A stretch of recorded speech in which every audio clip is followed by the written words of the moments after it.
बिस्मिल्लाहिर्रहमानिर्रहीम, अस्सलाम वालेकुम डियर स्टूडेंट्स। आज के हमारे इस लेक्चर में हमने एक्सरसाइज 4.69 क्लास मैथमेटिक्स का हमारे पास जो फोर्थ चैप्टर है फैक्टराइजेशन एंड अलजेब्रिक मैनिपुलेशन, इसमें हमारे पास क्वेश्चन नंबर 6 है।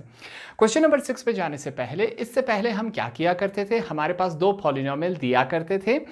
उन दोनों पॉलिनोमियल्स को इस्तेमाल करके हमने एलसीएम और एचसीएफ फाइंड आउट करना था। ये क्वेश्चन उसका ऑपोजिट है।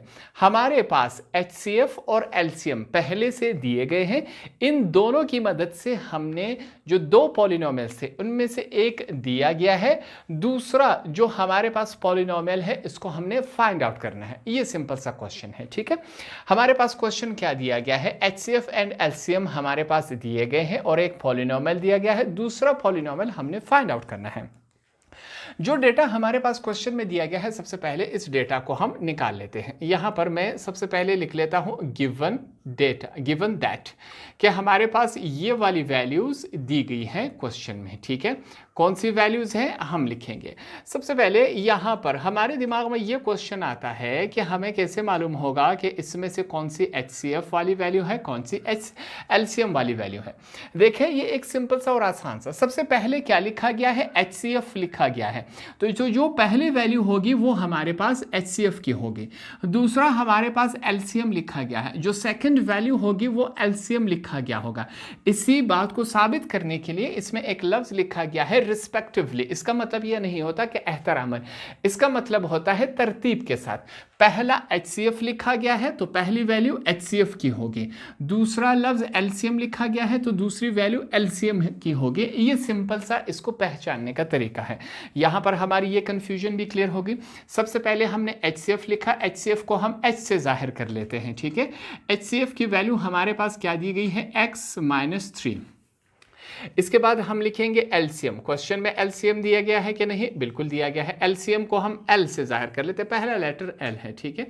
एलसीएम की वैल्यू हमारे पास क्या है वो लिख लेते हैं, x का क्यूब प्लस 11x का स्क्वायर प्लस 12x माइनस 12, ये वैल्यू दी गई है। इसके बाद हमारे पास एक पॉलिनोमियल दिया गया है, ठीक है। पॉलिनोमियल पहला, इसको हम ए का नाम दे देते हैं। हमारे पास जो वैसे भी हमारे पास पिछले क्वेश्चन में जब दो पॉलिनोमियल्स दिए जाते थे, एक को हम ए का नाम देते थे, दूसरा पॉलिनोमियल जो भी होता था उसको हम बी का नाम देते थे। अब यहाँ पर हमने पहले पॉलिनोमियल को ए का नाम दिया।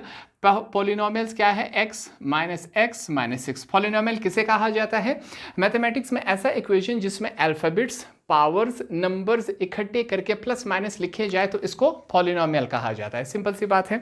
हमने क्या करना है, जो सेकंड पॉलिनोमियल है इसको फाइंड आउट करना है। ये हमारे पास क्वेश्चन में काम है।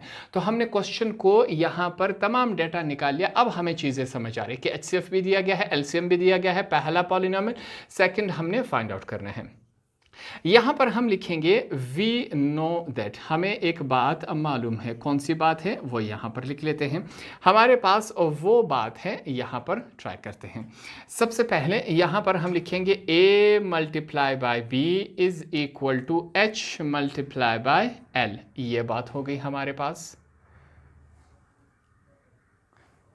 इसको आप एक फार्मूला समझ ले, ठीक है। अब ये फार्मूला है, कंडीशन के मुताबिक जो भी चीज हम फाइंड आउट करेंगे उसको लेफ्ट हैंड साइड पे ही रखा जाएगा। ये रूल आपने याद रखना है। अगर हमने ए को फाइंड आउट करना था तो ए को यहीं पे रहने देंगे, बी को दूसरी तरफ ले जाएंगे, ठीक है। जो भी चीज हमने फाइंड आउट करनी है इसको देखिए, इज इक्वल टू है, इस तरफ लेफ्ट हैंड साइड है, इज इक्वल टू की दूसरी राइट हैंड साइड है। अगर हमने एच को फाइंड आउट, एचसीएफ को फाइंड आउट करना था तो एच को इस तरफ ले आते, जो भी फाइंड आउट करना हो उसको लेफ्ट हैंड साइड पे रखा जाएगा, ठीक। अब कंडीशन के मुताबिक हम अपने क्वेश्चन को इस फार्मूले में रद्द बदल करना है। हमने बी को फाइंड आउट करना है कि नहीं, तो बी को लेफ्ट हैंड साइड पे ही रखा जाएगा। यहां पर क्या है, H multiply by L. A B के साथ क्या हो रहा है, मल्टीप्लाई, तो इज इक्वल टू की दूसरी तरफ जाके हुए क्या हो जाएगा, डिवाइड हो जाएगा। ये रूल हमें मैथमेटिक्स का याद है। तो ये फार्मूला कुछ इस कंडीशन में बन गया। h की वैल्यू है हमारे पास, l की वैल्यू है, a की वैल्यू है, तमाम की जगह उसकी अपनी वैल्यूज हम डाल देंगे, ठीक है। यहां पर चेक करें, हमारे पास हमने लिखा b is equal to, h की वैल्यू हमारे पास क्या है, x -3, ये हमने डाल दिया। l की वैल्यू क्या है वो डाल देते हैं, x का क्यूब प्लस 11x का स्क्वायर प्लस 12x माइनस 12, ये वैल्यू हो गई, ठीक। अब यहाँ पर a हमारे पास क्या दिया गया है, a की जगह उसकी वैल्यू लिख लेते हैं x का स्क्वायर माइनस x माइनस 6, ये तमाम की जगह उसकी वैल्यूज डाल दी तो ये फार्मूला कुछ इस कंडीशन में कन्वर्ट हो गया। यहाँ पर हम एक जुमला लिख लेते हैं हमारे पास, मैं लिख लेता हूँ फैक्टराइजिंग द डिनोमिनेटर। डिनोमिनेटर किसे कहते हैं, नीचे वाले हिस्से को डिनोमिनेटर। जो डिनोमिनेटर है इसको हमने फैक्टराइज करना है। फैक्टराइज का मतलब क्या था, स्प्लिटिंग, छोटे छोटे हिस्सों में तोड़ना इसको, ताकि ये हमारे पास आसान रहे। हमने एक बात सीखी थी कि मैथमेटिक्स में अगर हमारे पास वैल्यू x का स्क्वायर सिंपल x बिना x की वैल्यू आ जाए तो ऐसी कंडीशन में इसको फैक्टराइज किया जाएगा। सबसे पहले रफ वर्क में अपने मान में इन दोनों को मल्टीप्लाई करें तो ये माइनस 6x का स्क्वायर बनेगा। x की जगह हमने ऐसी दो वैल्यूज लिखनी है जो प्लस माइनस होकर यही वैल्यू बने, मल्टीप्लीकेशन से ये वैल्यू बने। अब देखते हैं हमारे पास ये कौन सी वैल्यूज है। यहाँ पर मैं लिखूंगा b is equal to x minus 3 x का क्यूब प्लस 11x का स्क्वायर प्लस 12x माइनस 12, ये वैल्यूज हमने लिख ली। नीचे हमने क्या काम करना है, हमारे पास चेक करें x का स्क्वायर, इसकी जगह ऐसे दो वैल्यूज कौन सी लिखूंगा मैं, minus 3x plus 2x minus 6। Minus 3x में से 2x चले गए तो क्या रह जाएगा, एक माइनस x रह जाएगा कि नहीं, पहला target complete. Minus plus minus, 3 2 6, x और x का स्क्वायर, दोनों टारगेट्स हमारे पास कंप्लीट हो गए। अब यहाँ पर क्या लिया जाएगा, कॉमन लिया जाएगा, ठीक है। साथ में हम रेफरेंस भी दे देते हैं ताकि आपको याद रहे, ये चीज़ें साथ में लिखा करें, ठीक है। क्वेश्चन के ऊपर अच्छा असर रखता है ये। कॉमन लेना है, ये लाइन आपके समझाने के लिए पेयर्स, जोड़ियों की शक्ल में। अब हमने क्या लेना है, कॉमन लेना है, तो यहाँ पर कॉमन ही ले लेते हैं। b लिखूंगा मैं is equal to x minus 3, ऊपर क्या है, x का क्यूब प्लस 11x का स्क्वायर प्लस 12x माइनस 12, ये वैल्यू हमने लिखी, ठीक है। नीचे अब हमने क्या लेना है, कॉमन लेना है। इन दोनों में कॉमन क्या है, x कॉमन है, पीछे क्या रह गया, x, 2x था, एक बाहर आ गया, एक x रह गया, माइनस 3x था, x बाहर आ गया, पीछे 3 रह गया, प्लस का साइन है, प्लस लिखेंगे। इन दोनों में कॉमन क्या है, 2 है, 2 बाहर आ गया, पीछे x रह गया, माइनस का साइन है, 2 का टेबल कहाँ तक पढ़े कि 6 आ जाए, 3 तक पढ़ेंगे। ये कुछ इस कंडीशन में क्वेश्चन आया। अब यहाँ पर इसको आगे लेके चलते हैं, हमारे पास b लिखा जाएगा, b इज इक्वल टू, फिर से ऊपर क्या मौजूद है, x माइनस 3, ये हमने लिखा, और साथ में क्या है, x का क्यूब प्लस 11x का स्क्वायर प्लस 12x माइनस 12, ये वैल्यू हो गई।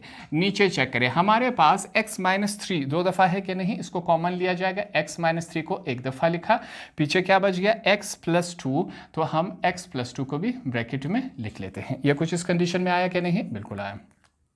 हमेशा ऊपर और नीचे सेम साइन वाले चेंज कैंसिल होंगे, x माइनस 3 x माइनस 3 के साथ। सेम साइन वाले क्यों कैंसिल होंगे, x माइनस 3 जब ऊपर जाएगा तो ये x प्लस 3 हो जाएगा, ऊपर जाने से इसका साइन चेंज हो जाएगा। जब ये ऊपर जाएगा तो x plus 3 x minus 3, positive और नेगेटिव कैंसिल होंगे कि नहीं। इस वजह से हमेशा ऊपर और नीचे सेम साइन, एक जैसे साइन वाले हमेशा कैंसिल होते हैं, तो ये कैंसिल हो गए हमारे पास। जो रिमेनिंग है बकाया जात है वो लिख लेते हैं।